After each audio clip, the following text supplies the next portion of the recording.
Trigonometry है ना, तो एक बात जान लो, ट्रिग्नोमेट्री जो लिखा था, जो ट्रिग्नोमेट्री का फादर होता है ना, कोई भी हर एक मैथमेटिक्स से कोई ना कोई फादर होता है, चाहे कोई भी रहे, तो इसका नाम था हिपार्कस।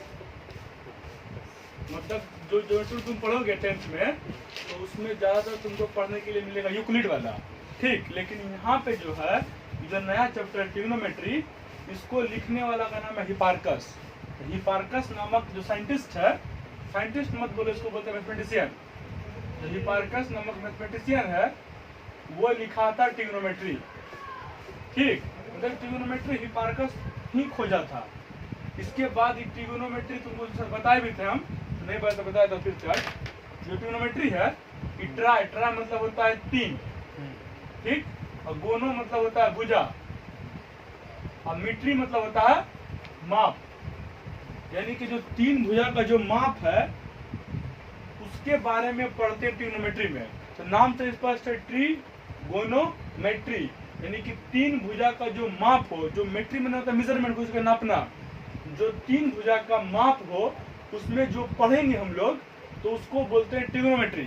तो ये खास करके जो है, ये ट्रिग्नोमेट्री, ये बेस होता है राइट एंगल ट्रायंगल पे, और मतलब दूसरा कोई ट्रायंगल पे बेस नहीं होता है, ठीक। इसका नाम तो फिर कुछ भी दे सकते हो, ABC दे दिया। तो ई देने के बाद क्या होता है, राइट एंगल ट्रायंगल में जो सबसे बड़ा साइड है, उसको हम लोग क्या बोलते हैं, हाइपोटेनियस, ठीक। जो सबसे बड़ा साइड क्या बोलते हैं, हाइपोटेनियस। तो 3 साइड में एक साइड तो फिक्स हो गया, क्या, हाइपोटेनियस, जिसको हम लोग लिखते हैं स्मॉल एस से शॉर्ट में। अब बाकी जो 2 बचा, ये दोनों, तो ये भी बेस हो सकता है, ये परपेंडिकुलर हो सकता है, ये बेस हो सकता है, ये परपेंडिकुलर हो सकता है, वेरी करता है। तो ये वेरी करेगा कैसे, तो ये वेरी करता है एक्यूट एंगल पे, जो न्यून कोण होता है उस पे। एक्यूट एंगल किसको बोलते हैं, जो 90 से छोटा हो, उसी को बोलते हैं। तो एक्यूट एंगल मतलब यहाँ भी हो सकता है, यहाँ भी हो, जहाँ तुम लोगे। अगर सपोज हम एक्यूट एंगल यहाँ लेते हैं, जिसको हम लोग डिनोट करते हैं ग्रीक वर्ड से थीटा से, ठीक। तो जो एक्यूट एंगल है, उसके सामने वाले साइड को हम लोग बोलते हैं परपेंडिकुलर। तो एक्यूट एंगल ये है, ये सामने ही ना हो, सामने ये तो 90 डिग्री फिक्स है, 90 डिग्री। तो ये हो गया क्या, यहाँ पे, ये यहाँ पे हो गया परपेंडिकुलर, ठीक।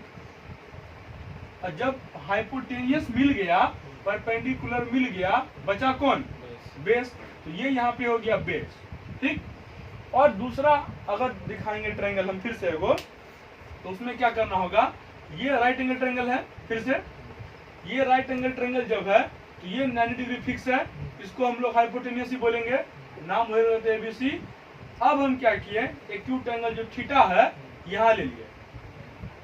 जब यहाँ ले लिए, तो इसके सामने, यानी कि जो भी एक्यूट एंगल है, उसके सामने होता है परपेंडिकुलर। तो ये एक थीटा है, इसके सामने क्या होगा, परपेंडिकुलर, यही ना होगा। ये हो गया मेरा परपेंडिकुलर, बाकी बचा क्या हो गया, बेस, जिसको बोलते हैं स्मॉल b, p, ये h, ठीक। कि बस यही 2 चीज इसमें वेरी करता है, बस दूसरा कोई चीज वेरी नहीं करता है, कभी भी नहीं। हाइपोटेनियस हमेशा फिक्स रहेगा, यानी कि हाइपोटेनियस क्या होता है, तो राइट एंगल ट्रायंगल का सबसे बड़ा साइड को हम लोग बोलते हैं क्या, हाइपोटेनियस। और उसके बाद जो थीटा के अकॉर्डिंग क्या होता है, ये परपेंडिकुलर और ये बेस वेरी करता है, ठीक। जहां पे तुम एक्यूट एंगल लोगे, उसके अकॉर्डिंग मेरा परपेंडिकुलर होगा, उसके बाद ये मेरा बेस होगा, ठीक। और यहीं पे ट्रिग्नोमेट्री में ये जो राइट एंगल ट्रायंगल देख रहा है, इसमें एक थ्योरम है, इसको हम लोग बोलते हैं h² बराबर p² जोड़ b², यही मेन थ्योरम है। ये तुम प्रूव भी करोगे कुछ दिन बाद, इसी में है। तो मतलब जो हाइपोटेनियस का जो स्क्वायर होता है, अदर 2 साइड के स्क्वायर के सम के बराबर होता है। जो हाइपोटेनियस है, उसका जो स्क्वायर होता है, वो अदर 2 साइड के सम के बराबर होता है हमेशा। तो इसलिए क्या लिखा गया, हाइपोटेनियस का स्क्वायर इक्वल टू p² जोड़ b²। यही मेन फॉर्मूला। अब इसके अकॉर्डिंग तुम कुछ भी निकाल सकते हो। अगर सपोज हमको सिर्फ यहाँ से h निकालना, क्या निकालना हो, h, तो h इक्वल टू क्या होगा, √p² जोड़ b², ठीक है। उसके बाद ये तो हो गया, इसी से निकल गया। अब हमको निकालना पड़ता है सपोज p², तो वो क्या होगा H square minus B square, का कि पी को वहीं पे रखेंगे स्थिर और इसको इधर घसका देंगे, तो प्लस में था इधर आ क्या हो गया माइनस में आ गया नहीं। अब यहाँ से सिर्फ हमको पी निकालना, सिर्फ पी, तो क्या करेंगे under root H square minus B square, H square निकाल लिया, पी स्क्वायर निकाल लिया, बचा क्या बी स्क्वायर। तो बी स्क्वायर बराबर क्या होगा H square minus P square, B को वहीं पर रखेंगे स्थिर, ये उठ के चले गया उधर माइनस हो गया। यहाँ से जब निकालेंगे b, तो b इक्वल टू होता है H square minus P square, यानी कि यही इसका बेसिक सा फॉर्मूला है। इसी पे पूरा ट्रिग्नोमेट्री मूव करेगा और जितना भी फॉर्मूला लिखेंगे हम ट्रिग्नोमेट्री के स्पेशल, वो इसी से प्रूफ होगा, दूसरा किसी से भी नहीं, यही इसका मेन है। ठीक, और प्रूफ भी इसी से होगा। तो इसके बाद क्या करते, इतना समझ गया। तो उसके बाद क्या कहा जाता है कि ट्रिग्नोमेट्री में 6 जो होता है ना, 6 ट्रिग्नोमेट्रिकल रेशियो आता है। 6 क्या है ट्रिग्नोमेट्रिक रेशियो, ठीक है। 6 ट्रिग्नोमेट्रिक रेशियो है, जिसका तुम नाम सुना होगा साइन थीटा कॉस थीटा, सुना है ना, तो वही सब चीज है। तो साइन ऐसे लिखा था SINE COSINE cosine, tangent TANGENT, sine का उल्टा होता है कोसाइन, साइन का उल्टा होता है कोसेकेंड, ठीक, कोसाइन का उल्टा होता है सेकेंड, ये इसका पूरा नाम है। और टेंजेंट का उल्टा होता है कोटेंजेंट, ठीक। तो जो साइन है इसका उल्टा होता है कोसेकेंड, कोसेकेंड, कोसाइन का उल्टा होता है सेकेंड, टेंजेंट का उल्टा होता है कोटेंजेंट। तो 3 और 3 6 हो गया ना, तो 6 होता है ट्रिग्नोमेट्रिकल रेशियो, ठीक। इस पे ही क्या करता है पूरा ट्रिग्नोमेट्री, जिंदगी भर तुम पढ़ेगा तो इसी पे मूव करेगा, दूसरा एक एक्स्ट्रा एक भी नहीं आएगा, पी टेंजेंट कुछ नहीं आएगा, इसी पे क्या होगा हमेशा वो मूव करेगा। तो अब इतना बड़का नाम बार पॉसिबल था नहीं, कोटेंजेंट लिखे, टेंजेंट लिखे, कोसाइन लिखे, साइन लिखे, कोसेकेंट लिखे, सेकेंड लिखे, तो इसको शॉर्ट में बनाया गया। तो शॉर्ट में बनाया गया तो उसको बोल दिया साइन कॉस टेन, इसका उल्टा हो गया कॉसेक, इसका उल्टा हो गया सेक, और इसका उल्टा हो गया कॉट, ठीक है।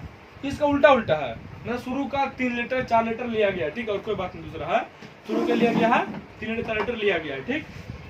जब साइन इतना है, साइन कॉस 10 याद करना पड़ेगा तुमको, साइन ही और कॉस और 10 ही, बाकी साइन याद हो जाएगा तो उसका अपोजिट कोसेक, कोसेक पलट देंगे हम, कॉस को पलट देंगे सेक हो जाएगा, कॉट को पलट देंगे तो 10 हो जाएगा, 10 को पलट देंगे तो कॉट हो जाएगा, दूसरा कुछ नहीं होगा, ठीक। इतना होने के बाद क्या होता है, इसके साथ एक्यूट एंगल लगता है यहाँ पे, जिसको हम लोग बोलते हैं sine theta, cos theta, tan theta, cosec theta, sec theta, cot theta. इसके जगह पे कुछ भी हो सकता है, ऐसा बात कभी मत सोचना कि जो acute angle theta theta theta हमेशा तुमको यही देखने के लिए मिले। यहाँ पे साइन हो सकता है, कॉस हो सकता है, टेन हो सकता है, कॉसेक हो सकता है, सेक हो सकता है, कॉट हो सकता है, साइन बी हो सकता है, कॉस बी हो सकता है, साइन अल्फा हो सकता है, साइन बीटा हो सकता है, साइन गामा होता है, कुछ भी हो सकता है, वो एंगल है। और कभी भी एक बात बेसिक बात कि ये साइन इनटू थीटा कभी नहीं है, ठीक है, ये साथ में साइन का ये एंगल है, एंगल, ये लिखना साफ ही गलत है। ऐसे कभी भी पूछा जाता है कि साइन इंटू थीटा के बीच में क्या इंटू का रिलेशन है, मल्टीप्लिकेशन कभी नहीं। तुमको लग रहा होगा, तुम अलजेब्रा पढ़ा होगा तो x इंटू वाई मिलके हो जाता है xy, वो अलजेब्रा में होता है, ट्रिग्नोमेट्री में नहीं, सबका अलग अलग प्रोसीजर यूज करने का, ठीक।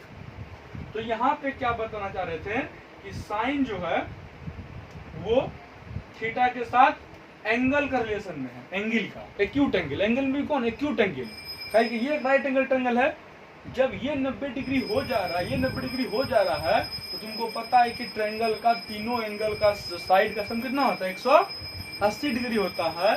तो क्या कहते हैं, जो अब ये 90 हो गया, बाकी दो को मिलके 90 होना है, तो बाकी दो को मिलके अगर 90 होना है, तो एक अगर 90 से बड़ा हो जाए, खुदा ना खास्ता, तो ये तो खुद 90 90 180 पार हो जाएगा, तीसरा क्या लूंगे तो कुछ नहीं हो पाएगा। तो इसीलिए ये दोनों एंगल जो है हमेशा लेस देन 90 होगा, हमेशा 60 30 45 45 80 10 75 15 कुछ भी हो सकता है, 90 से कम, और दोनों मिले क्या पूरेगा 90, तो ये पहले से 90 है। ठीक, इतना बात है। अब इसमें क्या होता है ना, फॉर्मूला आता है, इतना तुम पहले बता लो। बंद कर दो, बहुत हो गया।